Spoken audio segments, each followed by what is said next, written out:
ನಮಸ್ಕಾರ ಸ್ನೇಹಿತರೆ. ರಾಜ್ಯರ ಆಳ್ವಿಕೆಯ ಸಮಯ. 5ರಲ್ಲಿ ರಾಜ್ಯಭಾರವನ್ನು ಮಾಡ್ತಿದ್ರು. ಆ ಸಮಯದಲ್ಲಿ ಕರ್ನಲ್ ಕೂಟ್ ಅನ್ನುವನು ಸೈನ್ಯವನ್ನು ಕಟ್ಟಿಕೊಂಡು 5ರಲ್ಲಿಯ ವಿರುದ್ಧ ಯುದ್ಧ ಮಾಡಲು ಬಂದ. ಯುದ್ಧಗಳು ನಡೆಯಿತು. ಆ ಯುದ್ಧದಲ್ಲಿ 5ರಲ್ಲಿ ಕಡೆಯವರು ಕರ್ನಲ್ ಕೂಟ್ ಕಡೆಯವ್ರನ್ನ ಸೋಲಿಸ್ತಾರೆ. ಕೊನೆಗೆ 5ರಲ್ಲಿ ಕರ್ನಲ್ ಕೂಟ್ನ ಮೂಗನ್ನು ಕತ್ತರಿಸಿ ಬಿಟ್ಟು ಕಳಿಸ್ತಾನೆ, ಓಡು ಹೋಗು ಅಂತ. ಆಗ ಕರ್ನಲ್ ಕೂಟ್ ಕಟ್ಟಾದಂಥ ಮೂಗನ್ನು ತೆಗೆದುಕೊಂಡು ಬರ್ತಾನೆ. ನಂತರ ದಿನಗಳಲ್ಲಿ ಬೆಳಗಾಂ ಅನ್ನೋ ಒಂದು ಪ್ರದೇಶಕ್ಕೆ ಬಂದ. ಅಲ್ಲಿ ಸ್ಥಳೀಯವಾಗಿ ಚಿಕಿತ್ಸೆ ನೀಡಿದಂಥ ಒಬ್ಬರ ಮನೆಗೆ ಹೋಗಿ ಆ ಕಟ್ಟಾದಂಥ ಮೂಗನ್ನು ಅವರಿಗೆ ನೀಡ್ತಾನೆ. ಅವರು ಚಿಕಿತ್ಸೆಯನ್ನು ಪ್ರಾರಂಭ ಮಾಡ್ತಾರೆ.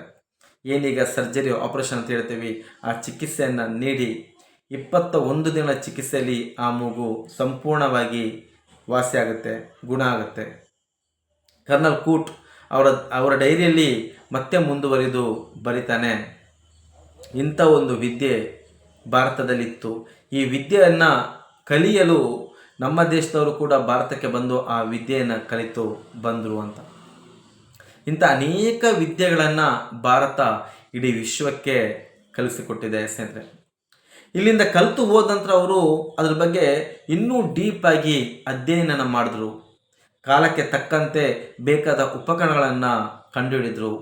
ಅತ್ಯದ್ಭುತವಾದಂಥ ತಂತ್ರಜ್ಞಾನಗಳೊಂದಿಗೆ ಇವತ್ತು ಅನೇಕ ಜನರು, ಭಾರತದ ಶ್ರೀಮಂತರು ಕೂಡ ಆ ಸರ್ಜರಿಯನ್ನು ಮಾಡೋಕ್ಕೆ ಹೊರದೇಶಗಳಿಗೆ ಹೋಗ್ತಿದ್ದಾರೆ.